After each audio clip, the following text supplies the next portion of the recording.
Health and graciously sponsored by Decade Software Company.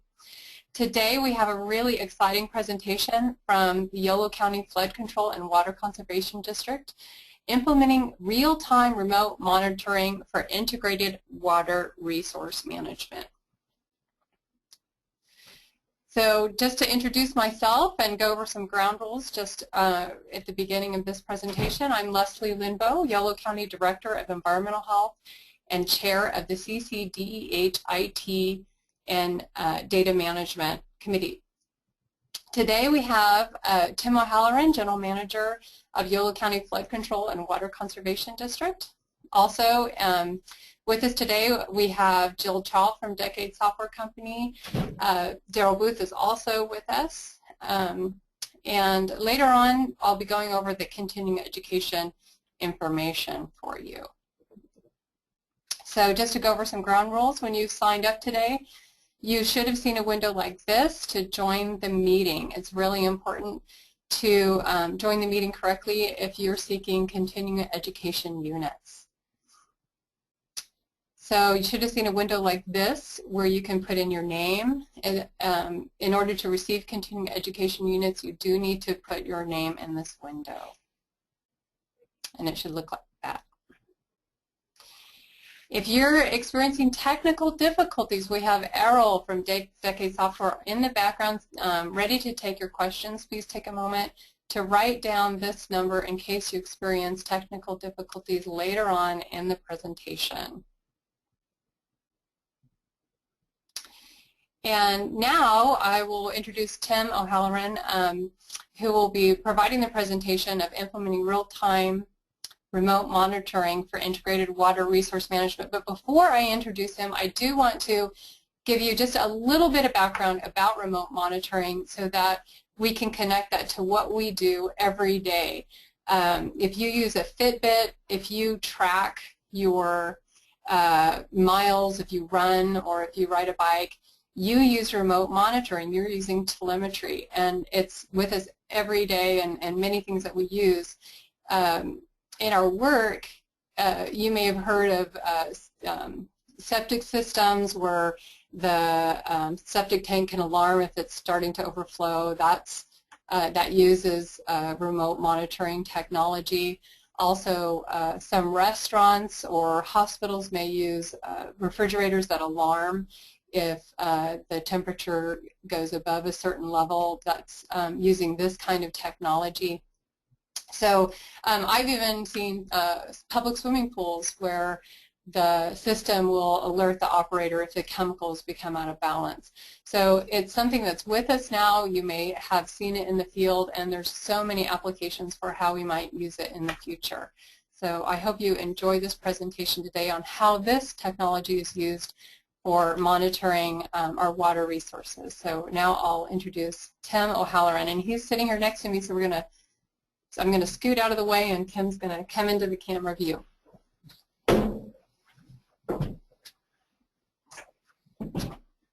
Good morning, everybody. Again, like Leslie said, I'm Tim O'Halloran, General Manager of Yolo County Flood Control and Water Conservation District, which is a water district up in Northern California, a little bit north and west of Sacramento. Thank you to Leslie and the CCDEH for inviting me today. I must say, to preface the conversation, we don't really, the water world is connected obviously to the environmental health world, but we don't intersect that much. Leslie and I became familiar with each other through groundwater monitoring, some of the stuff that environmental health has to do that intersects with our world. But I demonstrated for her our system, our SCADA system, or remote monitoring system, and she thought it would be an interesting topic for today. Hopefully it's interesting to all of you. My understanding is that you're environmental health professionals from all throughout California, so I'll try to make it relevant. It's a lot of stuff might not seem, we're a large rural district, and again, Leslie's given me a little bit of background on this group, and it seems maybe you're a little bit more urban, but hopefully some of the ideas that we're working on transfer over to your world. I'm breaking the presentation into 3 parts. The first part is background on the district, just so you have a sense of where we are, who we are, where we are, and a sense of scale of the size, the rural footprint that we cover. and then I'm going to talk a little bit about water resource management in general, kind of the philosophy where we're going, and maybe some of you are in this world that California has. It's called an integrated regional water management planning process that you may or may not be familiar with, but anyway, it's driving the water districts to manage data and information in a lot more serious way than we have before. And then finally, the third part, and where it's maybe most where the focus of this is on the remote monitoring system itself, or what we call SCADA. So with that, I'll just jump in here. Yolo County is, for those that aren't familiar with it, it's a county northwest of Sacramento. You can see here on the screen. Hopefully everybody, this is all the technology is working well. Clear Lake, you might have heard of. It's a large lake north of San Francisco, north and east of San Francisco. It connects to Cache Creek, and it comes down to the green spot. You can see the green footprint on the screen. The cities of Davis, you're probably familiar with UC Davis, Woodland, and Winters. The green area is our service area. It's 200,000 acres. We have facilities up at Clear Lake and Indian Valley Reservoir. We own and manage the water rights and the water from these two facilities. So our need, the point of this orientation is to give you a sense of what we were facing in terms of scale when we decided about 11 years ago to set up a remote monitoring system. It's challenging. It's not just in an urban setting where you have light posts and things that you are infrastructure already in place that you can piggyback onto or leverage there. We had to do a lot of our own facilities. A lot of the technical decisions we had to make were based on the geography we had to cover. And kind of a similar screen, again, just wanted to give more of a cartoon dictation just so again you can see that the red dot is the Yolo County Flood Control and Water Conservation District service area. We bring the water down from the blue spots, the Clear Lake and Indian Valley Reservoir. And let me just go back here, and you can see as it comes down to in the middle of the screen, there's a place called Cape. Right there, we started 160 miles of canal system, unlined canals, and we run gravity water to farmers. I'll talk about the purpose of the district here in a second. But anyway, just wanted to give everybody on this webinar a sense of scale, and also the intersection between, in the red dot, you see 3 of the cities of Yolo County, Woodland, Davis, and Winters, are in our service area. So we intersect a lot with the cities and the environmental health group of the county.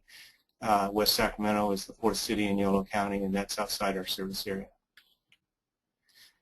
We were, we're a special act district, which I presume most of you know what a special act district means. Is set up for a single function. Our function is to manage water resources, seek new water sources, and manage them efficiently. That's a broad statement, and we get into a lot of different areas of water resource management, including in this modern day, you can't be a water manager without taking into account environmental issues and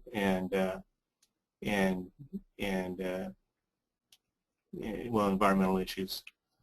Our background, our directors are appointed by the Board of Supervisors. I work for a Board of Directors that's appointed by the Board of Supervisors, so that connects us again to the environmental health world, which is Leslie and the Environmental Health Department is a county department, so it connects us naturally to them. We have very broad groundwater and floodwater management authorities. So again, the county turns to us in many, being the largest water district in the county, to help them with other areas. You're probably aware of the legislation that just passed at the end of last month for groundwater, new groundwater legislation. The district, my district, has an important role working with other water entities in Yolo County to organize so we can implement the new groundwater legislation. And 3 cities are within our service area. I already mentioned this, but it's important because we all share the same groundwater basin, so we have to, when we were thinking about remote monitoring, we had to think a lot about how we intersect with the cities and leverage the SCADA systems, the remote monitoring that they do anyway. And so we've had a lot of talk with them. It's a great urban-rural partnership that we share with in Yolo County with the urban area. Just a little bit more on, just to give you a sense of the challenges that we face as we, why do we need remote monitoring anyway? the challenges we have from a infrastructure standpoint. We have the three sources of water supply: Clear Lake, Indian Valley Reservoir, and Cache Creek, the natural flow of Cache Creek. We have water rights to all three sources, and we have to, on a real-time basis during the irrigation season, when we're not in a drought and we have water to deliver, we have to manage those supplies according to rules and decrees that guide the decision-making on releases and whatnot. But these are, Clear Lake has an urban area around it, around the border. Indian Valley is an extremely remote facility, so that drove the decision-making quite a bit at the beginning. How do we communicate there? At the time, 11 years ago when we started this initiative, we had a satellite phone that was sporadic at best in how it worked, and we had a remote dam tender up there, and so we were kind of at the mercy of a single person to make sure that things were going right and monitored. And it's a major facility, 300,000 acre-feet of water storage, so it really was unacceptable to the board of directors and myself as manager to not have better communications with the facility. Some of the issues, we have dams. Here's a picture of the Cache Creek Dam, which is the outlet of Clear Lake. Old facility, 100 years old, and it raises challenges. How do you modernize? I'll be talking here a little bit later on in the presentation about a very modern, state-of-the-art, essentially, SCADA system, remote monitoring system. But how do you link it with a 100-year-old facility? And most of our facilities are about 100 years old, so it creates a challenge, a technical challenge for us. Flooding is an issue for Clear Lake, and so it's not just about moving water or managing irrigation water. Our prime function, when people in Yolo County think of us, they think of us as the people that deliver water to the farms, to the agriculture, but we also have to manage Clear Lake for flooding purposes and also through the decrees for summer recreation, which is a big driver. Indian Valley Reservoir, again, it's more remote than Clear Lake. At Clear Lake, we had the advantage of some infrastructure around there that we could piggyback onto, but Indian Valley Reservoir is about as remote a facility as you'll see in California, at least in the coastal California. We have a hydroelectric plant, so again, that was part of the equation as we made our planning, our strategic planning for implementing a remote monitoring system. What facilities, not beyond just water levels and water flows, do we have to take into account?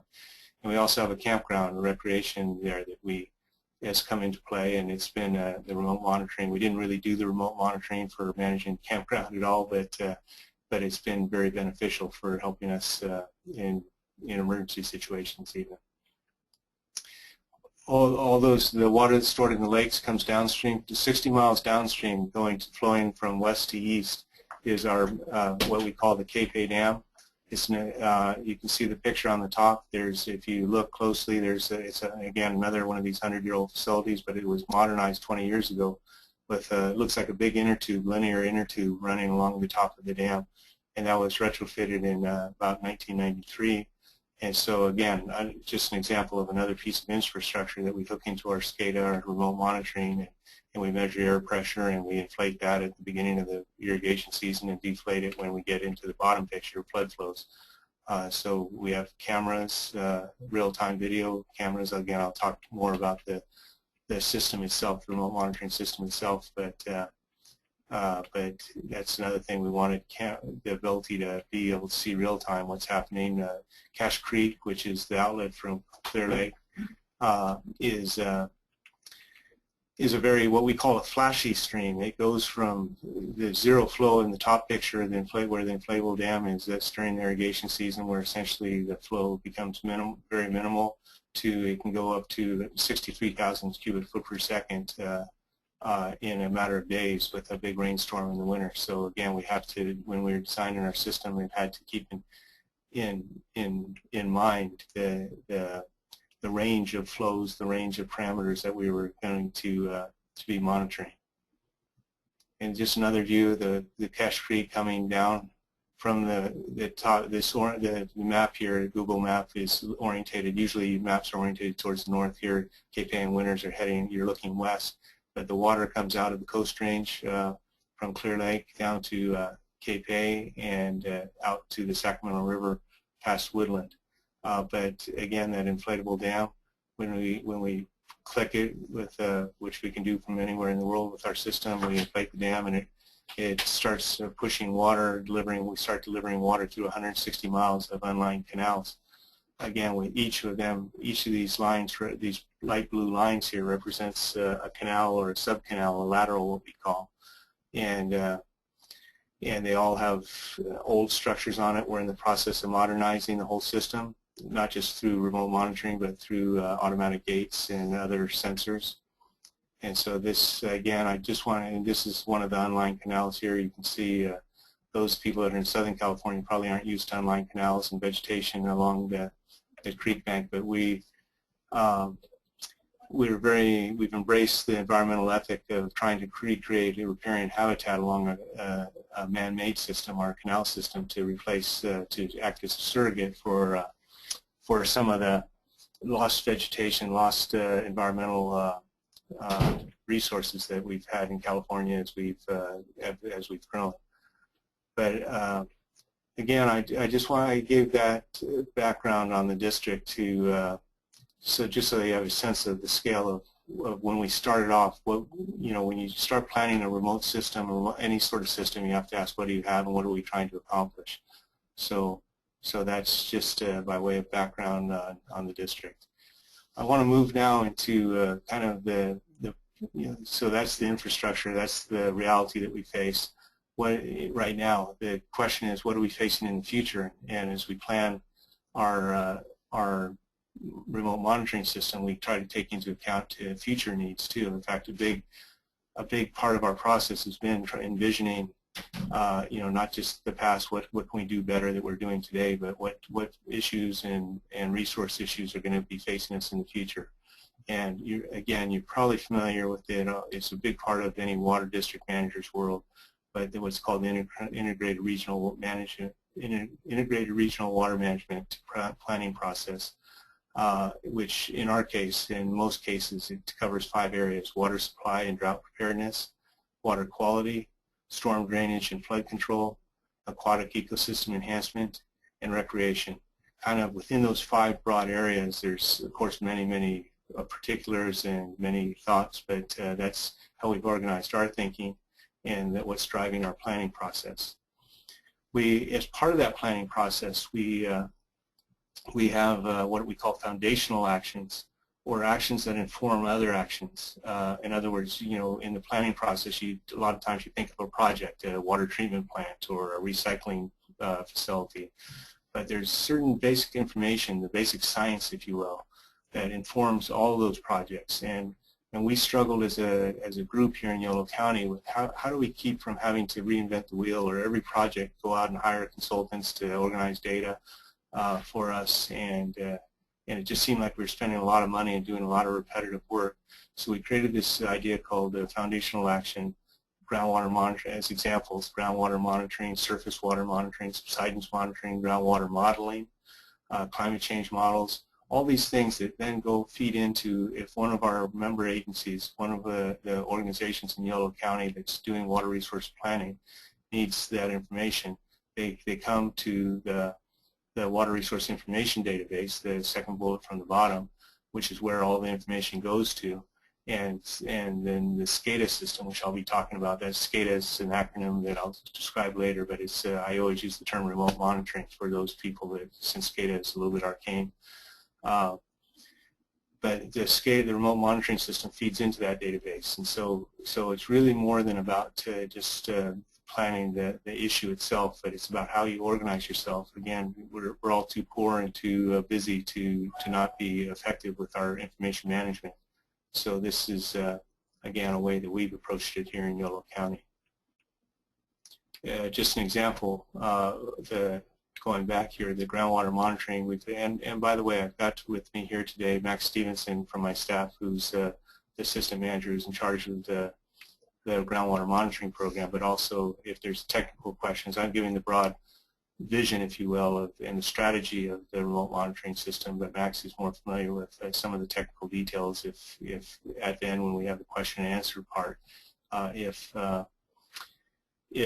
you want to ask what radio are we using or what network, Ethernet network, Max is better suited than I am to answer those sorts of questions.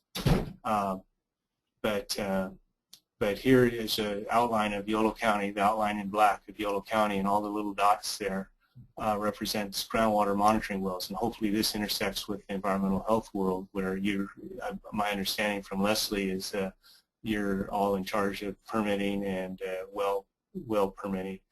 And so you can see on the legend on the right all the different entities, and this is probably typical of most counties, most areas. You have just all sorts of information out there that's kind of scattered and diffused and not well organized. When we started building the Water Resource Information Database, we had to go to all the different parties there that you can see: DWR, Department of Water Resources, U.S. Bureau of Reclamation, ourselves, USGS, the cities, and the other water districts, and say, where's your information and how is it organized? And so as a group, a collaborative effort, we developed this information database for storing this information. And groundwater, again, my world anyway is being rocked by the new legislation, and for groundwater, I'm not sure if it impacts you guys, but I'm sure you have your own issues that are very relevant. And again, what I'm just trying to give you an example of how we organized ourselves to handle data. I'm assuming that data is a big part of everybody's world. And we actually spent time at the beginning,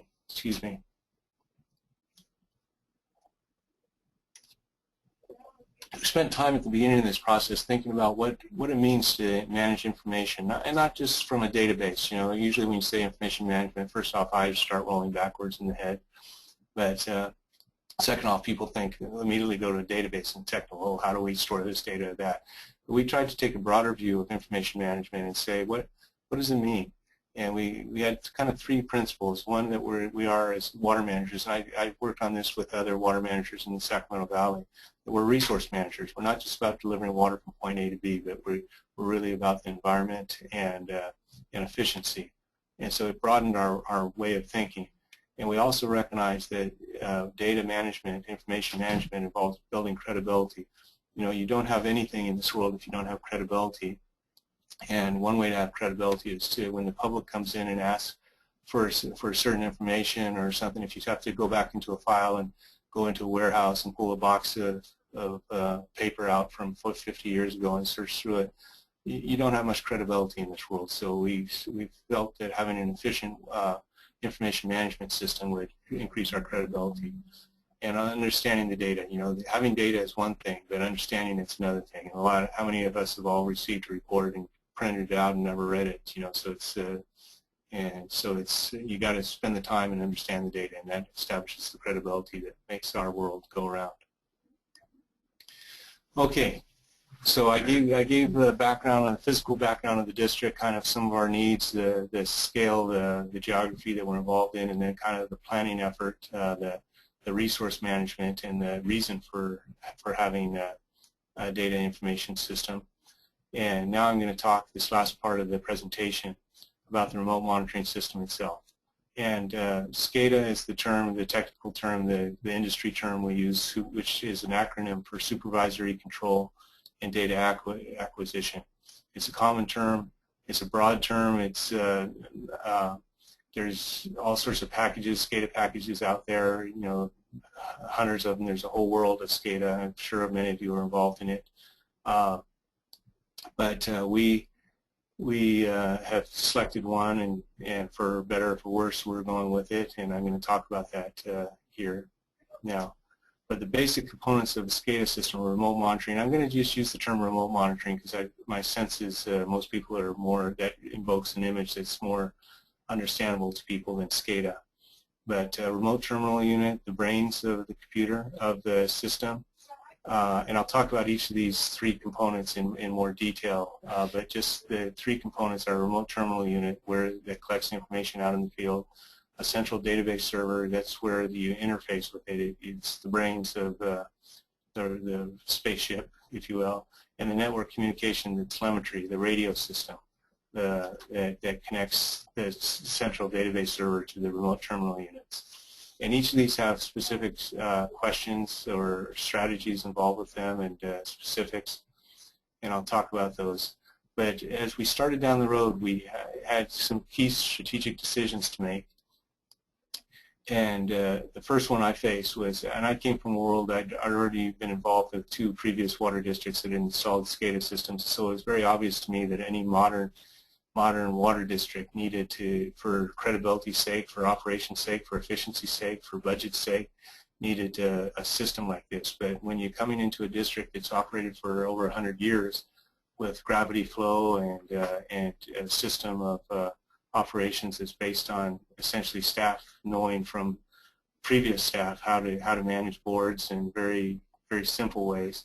I had to convince the board of directors that having a remote monitoring system was necessary and ultimately cost effective, even though it was obvious that it would take a big investment up front to get to where it was necessary and cost effective. So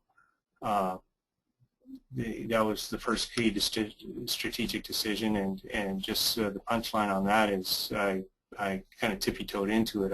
I picked a part of the system that, as I said at the beginning, Indian Valley Reservoir, we knew, even the board of directors knew we had a problem that we couldn't communicate on any sort of consistent basis with that. So I said, let me build out a system just to Indian Valley Reservoir so that we have that under control. And I knew that was, if you will, camel's nose under the tent, that if they saw the value in that it would probably allow me the flexibility in the budget to go forward and build it out in the way that I had a vision for covering the whole service area. Another key strategic decision that is made in a lot of businesses, every business, is, do you use in-house staff or consultants, or a combination of both? We've been fortunate. Max and other staff members have been great. Have embraced the technology, and they didn't know anything about it when we started, but we had very talented staff, and they embraced it. But the reality is, in the early years, we had to use consultants, but targeted consultants. We found a radio expert that really helped us with the radio, and we found a HMI, or a interface expert, that helped us with the programming, and so on and so forth. We could have taken, and most districts, most companies will just create an RFP and send out a proposal to consultants, and they'll come back with a huge budget proposal for $1 million or so, and that's for a city. If you're San Francisco, that's not a big deal. That's lost in the noise. But for a rural agricultural water district, our overall budget's only $5 million. Most of that goes to operations. So I felt that for a couple reasons, for a budget reason alone, that we needed to figure out we had to have talented staff leading the charge, but also for institutional reasons. If you tie yourself in, if the staff doesn't know how to not only operate this remote monitoring system, but how to fix it when it goes wrong, and it always goes wrong. There's something every day that's not working quite right on it, and if you don't have that in-house, you just end up spending a ton of money, something that, again, a rural water district just couldn't afford. So it's worked out well for us. If there's one area, though, that I'm most worried about going in the long term strategically, is our depth. Being a $5 million budget and 25 personnel, we don't have a lot of a big bench, and we've got great talented staff. They keep it all running, but one of the business decisions that I think about all the time is, how do I add redundancy? What happens when that person gets sick or otherwise is unavailable? So that's another key strategic decision. The third bullet, off-the-shelf technology or proprietary components. That's not as big a deal today as it was a decade ago, or certainly 2 decades ago, where a lot of this stuff was just emerging. A lot of the technology was just emerging. A lot of companies had proprietary software, and it couldn't connect to other software. So early on, we said we're only going to use, even if there's a better proprietary software seems or component seems better technology, we're not going to go with it if we can't get off-the-shelf technology. If I can't essentially go down to Best Buy or some local vendor and replace the part on an immediate basis, I don't want it as part of the system. So kind of along the same line related to that is, do we use the latest technology or tried and true? As an example, and we'll talk more about this as we talk about the communications network, but The radios that we use, we've adapted a broadband type, high-speed broadband, 4.9 megahertz. That was unusual for this sort of system, but the tried and true, we would have had to get licensed radio bandwidth, and going through the FCC I was in a hurry and didn't want to go through the licensing process. As it turns out, we kind of stumbled upon a hybrid system that works really well for us. But again, it's a choice. The latest technology gave us more capabilities, real-time video streaming from remote facilities that we wouldn't have been able to have if we stuck with the licensed radio technology, at least the ones that we could afford. And then lastly, I had to think a lot about, the district had to think a lot about how we were going to deploy this new network. I knew it would change, it would rock the world, if you will, of our operational staff. I knew from previous experience at other water districts that staff gets intimidated and they worry about their job. Am I going to be replaced by a computer? You don't see this as much today. The newer staff members, as you did 20, 30 years ago when I first started down this road, then people didn't know what a computer was and they thought they were going to be replaced by it. Now, of course, most staff are very familiar with computers and, frankly, have outgrown me in many respects. But we had to we had to preserve our credibility, with the technical staff that was deploying the SCADA system, the remote monitoring system. They wanted to push harder and farther, and hey, we can do this, we can do that. But I was very insistent on going at a pace that our operational personnel could feel comfortable with and not feel intimidated, and that they would eventually, the operational staff, either make this thing work or they don't. They not deliberately necessarily, but they sabotage it by not accepting it. So anyway, there was a lot more decisions that were made, key strategic decisions, a lot of thinking, but I just wanted to give this group here today a sense of what was going through my mind as we started down this road, and what just a sample set of questions that I was asking myself. Okay, and now I'm going to talk about the parts. That's hopefully a broad overview of the SCADA system, but let me talk about the three parts that I highlighted earlier.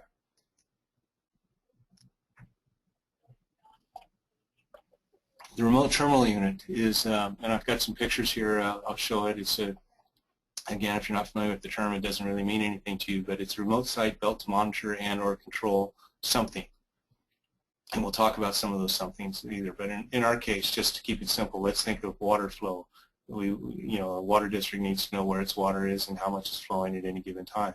So, but again, part of the reason I'm excited about this system is its expandability to monitor just about anything that you want to out there. But our core function is water delivery and water operations, so that's where we started. And so a remote terminal unit is a remote site built to monitor and or control something. It's commonly set up for distributed control. And this, again, is kind of, in this day and age, is kind of a given. But when 20, 30 years ago when I was dealing with my first SCADA system, there was a lot of talk about centralized control. Down in the Imperial Irrigation District, where I started my career down in Southern California, we had to face this question, and if you put everything into one centralized system, a big computer that's running everything, if that computer goes down, gets hit by an earthquake or a fire or anything like that, the whole canal system stops running. So distributed control, in a simple way, means just that any part can run by itself. If the area gets hit by an earthquake, again, it's the classic example, and the headquarters goes down, all the RTUs, all the brains for running gates and flows and hydro systems remain in place and operate independently. They might not be communicating back to headquarters, but it buys you time as an operations unit to get out and make sure that everything's okay. The basic components of an RTU include a power system. In some cases it's solar, in our case, other places we hook into the utility, the local utility, PG&E in our case. The communication system, the radios, if you will, the programmable logic controller, the little brain, and then the sensors. And again, there's a huge wide variety of sensors. I typically think of it in terms of water flow and water levels and all that, but I'm going to talk about groundwater monitoring, groundwater level monitoring, environmental parameter monitoring, things like that nature.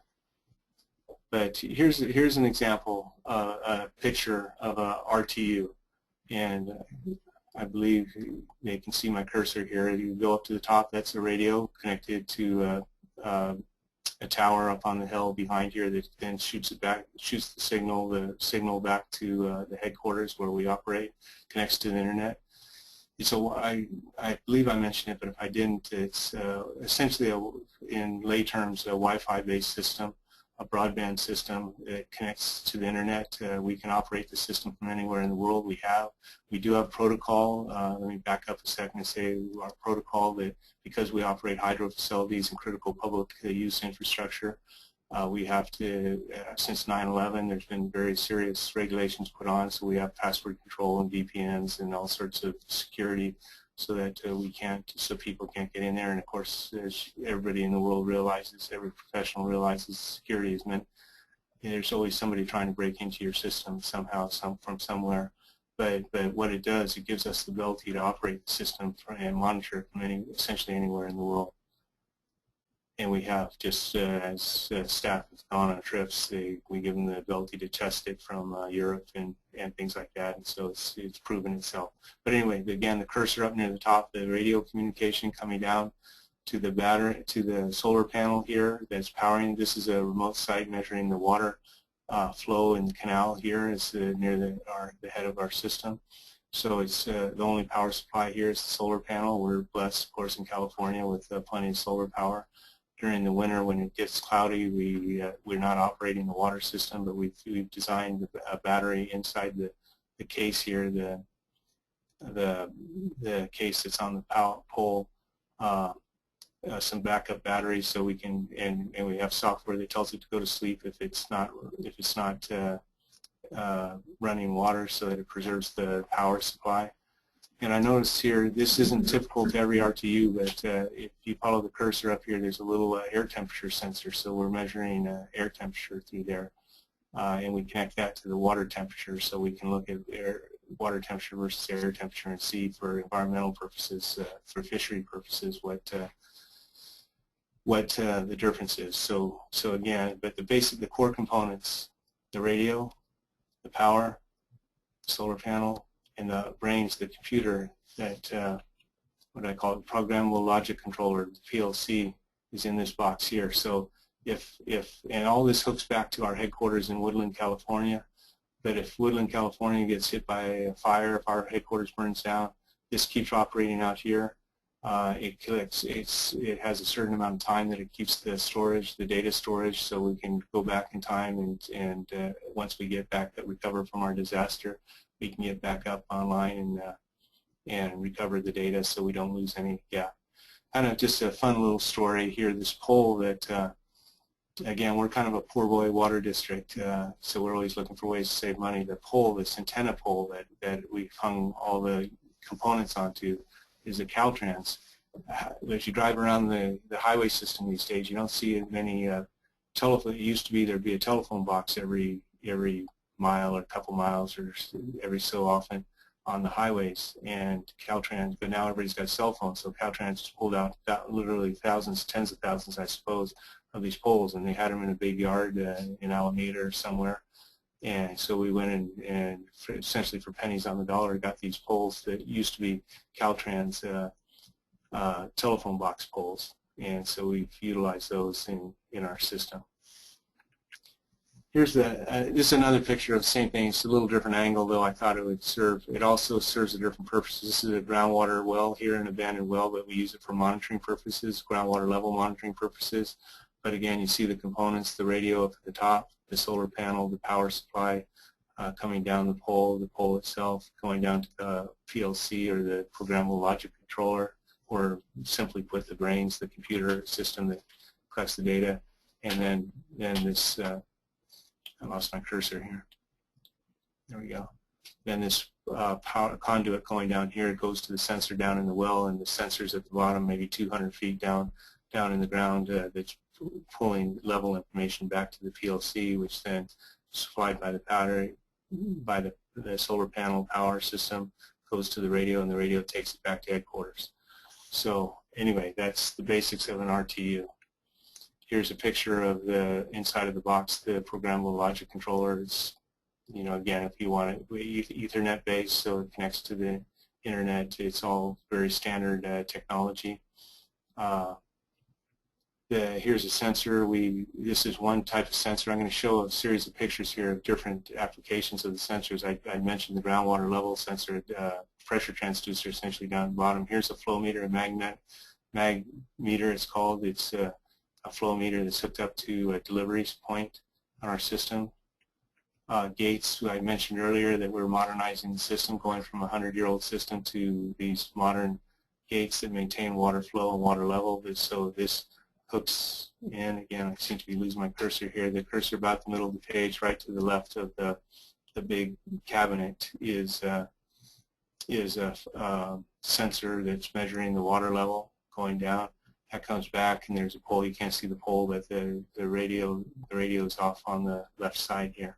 So that's one example of a gate. Here's another example of a gate. Just you know, we think of sensors. Probably most people think of, when you think of a sensor, you think of a temperature gauge or some sensor in a car that's very small. Essentially, these gates, these modern gates that can be controlled remotely and operate remotely, are sensors in themselves. They're just big sensors. Okay, how am I doing on time here? Let me just check in real quick. I'll be wrapping it up here in a bit. The network communication development. This is essentially the network. I've already mentioned most of this, so I'll be brief here, but the wireless broadband network, it's like Starbucks on steroids. You know, Starbucks, you go in there and you can hook up, and if you go out to your car, you're not hooked up anymore. We've pushed the limits of some of this technology. In fact, we've gone over the specs. We're pushing the transmission about 60 miles or so, which they're not rated that much. These aren't you know, the same radios you have in Starbucks, but they're a cousin of them, if you will. High speed, high capacity backbone. Again, a strategic decision made at the beginning was not to limit our future. We wanted high speed, high capacity, because we knew that it was pretty obvious even 10 years ago that the future of good management lies in data and information management. Unlicensed versus licensed frequency. We started off with unlicensed 2.8 and 5.6 bandwidths, but we're, especially down in Yolo County where there's more people, we were getting stepped on by a lot of other unlicensed radios, and so we found a 4.9, a public safety transmission license. It's a quasi-license. It's not a full license, but only public utilities that are involved in safety issues can utilize it. So now we've converted everything to that, and it's really going to work out for us well in the long term. Again, off the shelf, it's all off-the-shelf technology, and Wi-Fi hotspots for operator access. In these remote terminal units, like there, if you notice this little power up here, are dish tenders, the guys that move the water around. There's five routes that are part of the 200,000 acres that is our service area. They can hook up there. They have a computer in their car that connects them to the network, and wherever there's one of these little antennas, which is wherever we have an RTU, they can hook into that and make their water deliveries and records right on the spot there. All that feeds into the central database server, provides a human-machine interface, HMI, another acronym that nobody remembers, but essentially this is how we operate the system. It communicates with the RTUs and receives and stores RTU data and transmits control commands. If I want to change the set point, the level point in the canal, well, I do it through this central database server or the HMI. And I'm going to quickly go through some screens here. Let me just check in with Leslie on timing. What time is it? 9:45. I think this part is really interesting. I think you should spend a few minutes on it. Okay, here's a screen. This is the HMI, the interface. This is when we pull up, when we log on, we see a screen like this.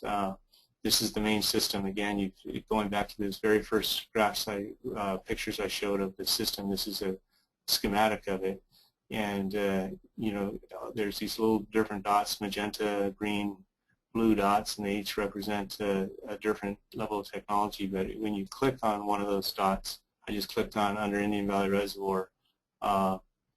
it brings up a menu, just like any Windows menu, but you can see there I've gone down to the network cameras, and if I wanted to pull up a network camera, it gives me 3 options here, 3 different cameras that we have up there. I've clicked on the knoll. This is kind of the broad overview of the lake, and so I can see, boy, you can really see the drought here. We're at 8% capacity in this Indian Valley Reservoir right now, which is a sad story in itself. Or I could have clicked on that same dot and came up with the control system for our hydro plant and made changes here. Right today, you can see we're at 10 CFS releases, minimum fish releases. We're not delivering any water for irrigation. So, okay, so back to the main screen, and if you go to this main screen and you go down here to the bottom, if you follow the cursor down to the bottom, it says Cape A Dam, and there's a magenta dot there. And up here it's called the main system. What's important here is we click on that dot and we go to the canal system, the 160 miles of canals, and again, it's replicated. It's a schematic of the system. It obviously doesn't look quite like this in the real world, but the different dots represent, the green dots represent control sites, the blue dots is just a monitoring site, and a red dot is a storm site, a different classification of site we have. But our strategy, again, going back to strategic thinking, was as we built it up, we made the communication up to Indian Valley, the remote facilities, the backbone. We installed the backbone, got buy-in from the board, buy-in from the staff, then came down and started strategically. We've got 600 different gates that we can put it on here. So how do we start? How do you go forward? We said we're going to put monitoring sites at the head of each canal, like the Cottonwood Canal here, and at the tail end of it. So inflow and outflow. So you can't do it all in a single. At least I didn't have the budget to do it all real quickly in a couple of years, nor did I want to. I wanted to develop it organically. So we picked the lateral headings and the spills to monitor first. Same thing if I click on the Cape A Dam green button up here on the left, top left, a menu comes up, and I can look. There's a Winter's Head Gate on the south side of the canal, a West Adams Head Gate on the north side of the canal. Each of them can be independently monitored or looked at. I can click on that, get hydrographs, get record voltages, temperatures, things of that nature. Okay, so that's, again, that's the basics. We're a water district, we move water, but again, the exciting part for me, and I think what inspired Leslie to invite me to do this presentation today was, what other applications do we have? We said, well, we got groundwater. Here's a groundwater hydrograph from 1956 through about the late 1990s, and we've had a program in place for all that time where we go out twice a year and collect data. And all these dots represent, if you the cursor on the left side here near the 10, that's this fall measurement. We'd go out and take a measurement in the fall and then come back in the spring when the water's higher, and you see the spring-fall measurements going. And we talked to our water users, and we said, wouldn't it be nice if we had a real-time sense of what's going on? Because when we're going out and measuring these deals, we're not sure if we're at the bottom point or not. We're kind of guessing. It's the end of the season, so it should be close. But it's, again, to establish more credibility, we create this other, and this is what's really exciting to me, this page here. I go to SCADA links under the canal system legend. There's a bar called SCADA links. I click on that, and it pulls up a whole menu of things. And starting the first half, the top half, is all the water stuff. And then starting where the cursor is, where network camera is going down, pump monitoring, well monitoring. I'll click on well monitoring, and all these real-time sensors that we've got come up, and I can click on any one of these sensors and come up with. And I clicked on headquarters, the all wells, 12-hour, the third bullet down, all wells, 12-hour minimum. And these 12 real-time sensors we got. And this is a busy graph, but I just wanted to demonstrate to you on a real-time, every 2 seconds it's coming in, and so it's great to be able to bring a landowner in who's worried about, especially this year, and it's really proved its value this year of drought. They want to know how have we reached the bottom of the season, and you can see this picture, was snapshot was taken a couple days ago. Right the 4th of September, the 3rd of September, And you can see most of the wells have bottomed out for the season and are heading up. So that's given comfort to our water users and credibility to the district. Here's two of the wells separated out. Just you also get a long-term view. We installed these first two back at the beginning of 2010 and the end of 2009, and these are just two of the 10 wells that we have on real-time monitoring. And I use this graph extensively when negotiating with the legislature. That we're in a state where even though we use our aquifer and we pump a lot of groundwater, we recover. Although if you can see, moving over here to this current year, 2014, this severe drought year last year, we didn't get hardly any rain. We're going to drop down lower than we've been before, but we expect if we have any sort of winter at all, it will recover. So again, it's a planning tool. It's a tool that helps us convince people convince ourselves, number one, what shape are we in groundwater-wise. And what we hope to do is expand this out to do 2 transects north-south. These red dots represent real-time groundwater monitoring, or where we want it, and then 2 transects east-west. And so we want to get a grid, if you will, of groundwater level monitoring to help us maintain local control and sustainability of our groundwater system. Just one more example here of what we've added onto that we didn't really plan. When I convinced the board to let us invest in remote monitoring, it wasn't part of it. But on Cache Creek, our water system, there's a question of salmonids. There's no salmon in the creek now, but should we be recovering them or restoring them? And the first question I asked the people that are promoting this is, are the water temperatures applicable? How can we talk about it if we don't know what's going on? So we just very quickly, for $100 a sensor, put in water temperature sensors, and so we monitor that. So I think we're just leave a few minutes for questions and answers anyway. I just want to throw out some other ideas for other applications: water quality, sediment for groundwater recharge, environmental monitoring. I've been talking to the Point Reyes Bird Observatory if they want to put audio sensors on a certain area and do bird census counts. That'd be great.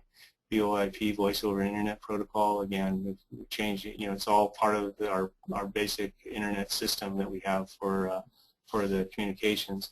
Security, cameras at the remote facilities, text alarms. If the hydro facility trips offline, we need to know right away. We've got a system set up already for text alarms. And then other applications, and this is where I hope you're inspired a little bit by the range of ability to monitor that can go on, and I'm always looking for new ideas to make our system more valuable. But probably the biggest strategic decision we made was we picked the technology that would allow us to expand to meet future needs.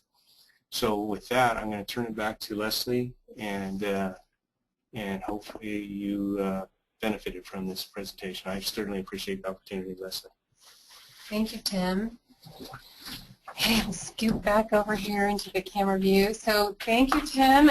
We also have Max here, the Assistant Manager, here's your title, of Yolo County Flood Control. And so now it's question and answer time. So Jill is going to be the moderator for this. Jill? Yes, thank you, Leslie, and thank you, Tim, for the wonderful presentation. So it's time for questions and answer, and to be sensitive to everyone's schedule, we will do our best to answer as many questions as possible within the time allocated, with the allocated time frame. So if you do happen to have a question, go ahead and raise your hand on your panel. Your panel should be located on the right-hand side of your screen, and there should be a little hand on the panel as well. Okay, our first question we have is from Stephen Rogers. Go ahead, Stephen. Stephen? Are you talking to me? Yes.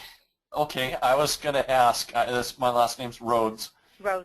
Besides the water level monitoring, have you had any other requests from agencies, sort of like, are they doing any other types of monitoring out there that they would want?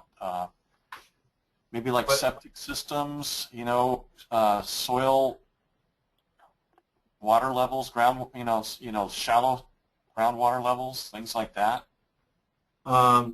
We talked to a lot of people. We're either cursed or blessed by being right next to the University of California, Davis, with all their graduate students and a lot of research going on there. And we've been involved in many discussions with the Water Resources branch over there. Peter Moyle, for instance, who's a preeminent native fishery biologist over there, has talked to us. That's kind of inspired the water temperature levels, water temperature sensors. What's the temperature of the water being released from the dam versus 60 miles down from the lakes up in Lake County, the source of supply lakes, to 60 miles downstream where we divert it. So we've had questions like that. The exact ones you've asked about, Stephen, about septic tanks, that hasn't been an issue. We have talked about, we have done some tank monitoring of our own where we have backup generators up at Indian Valley Reservoir. So that, again, if you can measure it, you can hook it to our system. So always, as I said at the last slide, always looking for ideas or inspiration for other ways of measuring things. Thank you. And then we have another question that came in from Tommy. He disappeared. Okay, well. Jill, this is Daryl. Do you mind if I shoot a question? No, go for it. I don't have his question to spare. So, Tim, thank you for your presentation. That was very interesting. I had two questions, kind of unrelated, I guess. One was, because of the drought, there's interest right now in doing the type of monitoring you do on monitoring wells on private wells. Is there an inexpensive solution to introduce monitoring of private wells, or at least a sample of private wells, to gauge things such as depth of water and the activity of the well? There's inexpensive solutions for data monitoring, little sensors that you can put in and they can last 6 months, a year, and all that. Where it gets expensive is hooking it up to making it real time, where you're not putting a data logger out there and going out and picking it up every week or every month or something like that. But we're doing what we're doing, which is bringing it in real time, requires a big investment, a dollar investment, to have the whole system in place. So you have to ask yourself, how much value is there in having it real time versus just the data logger itself. That actually leads neatly to my second question, which was, I'm really impressed by your network, and I was wondering, as data flows from point to point and instructions flow from control to control, are you staying entirely within your private network, or are you going out over VPN through the internet to make the final connections between these devices? Well, Max, why don't you handle that question? Sure. Our Ethernet network has 600 nodes in it, and it's all private. It's not part of the internet, but back at the office we do have a port so that we can get to the from the internet to the rest of the system with passwords. So essentially it's an intranet. It's a private network over about a 100-mile area.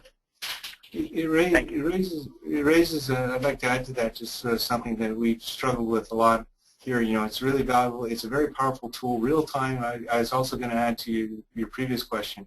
For us, real time is, for me anyway, personally, maybe it's my own agenda here, but real time is just so much more where it's at, and people don't want to know what the data said 2 weeks ago or six months ago. So there's really, and again, since we've invested so much in the network itself, it just makes sense to keep everything real time. But one of the things we struggle, going to the second question you asked, is how do we make this information available? I mentioned password security, and we can't allow people to get on our SCADA system. There's too much involved, the hydroelectric plants and water flows and things like that. But what we need to do, and it's kind of something we've got budgeted or going to budget for next year, is to develop another kind of a mirror system where we push the data. I'm not scared of releasing the data. That doesn't bother. In fact, I think releasing the data is a smart strategy for a public utility. But what I can't allow is anybody to have access to the control part of the system. So again, we'll set up a mirror site and push the data, the information that people want to see onto a website that isn't connected to the controls part of the system. Thank you again. This is Max again. I wanted to mention one more thing about the cost. A lot of our cost of our system for each site is related to power and communications. So the hardware and installation and maintenance for power, the solar system, the batteries, and communication, our own radio network. But if you have a site like an individual well owner, they already probably have power, they're using the well, and if they have an internet connection, then there is hardware on available for probably $500 or $600. You could have a remote monitoring site with data logging and text alarming all built into it. And sensor probe is one of the models that we've deployed in a couple areas.